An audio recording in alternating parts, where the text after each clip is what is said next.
Sunday বিকেলে হঠাৎ করেই দেখি আমার বান্ধবী মেসেজ করলো, সাউথ সিটি এসেছি, দেখা করবি নাকি।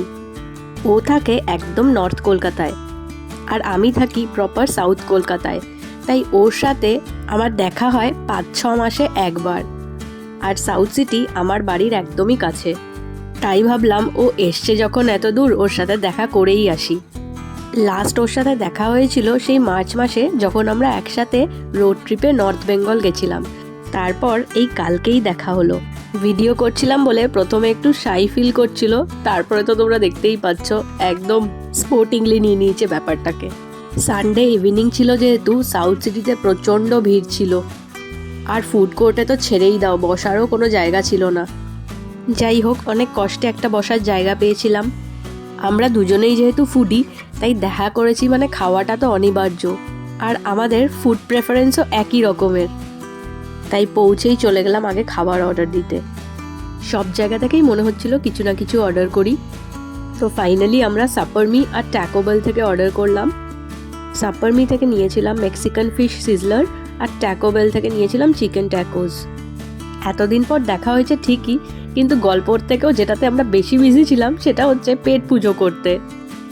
সিজলার আর ট্যাকোস খেয়েও মনে হচ্ছিল যেন কিছু ইনকমপ্লিট থেকে গেছে, তাই পৌঁছে গেলাম ডেজার্ট সেকশনে। আমাদের দুজনেরই খুব ঠান্ডা লেগেছে, কিন্তু তবুও আইসক্রিম ছাড়া যেন খাওয়াটা ইনকমপ্লিট।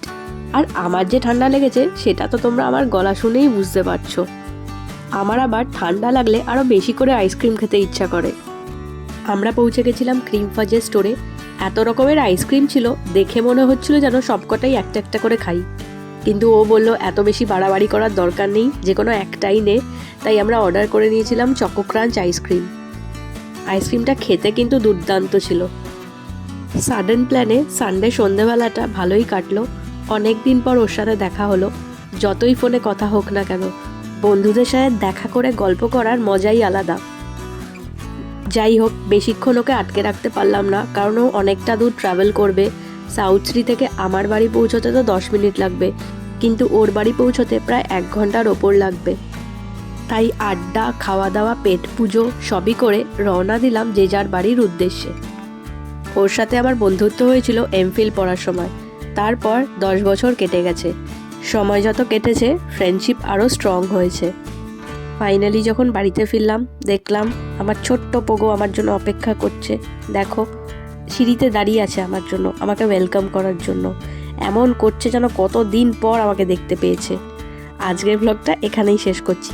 দেখা হচ্ছে নেক্সট ব্লগে।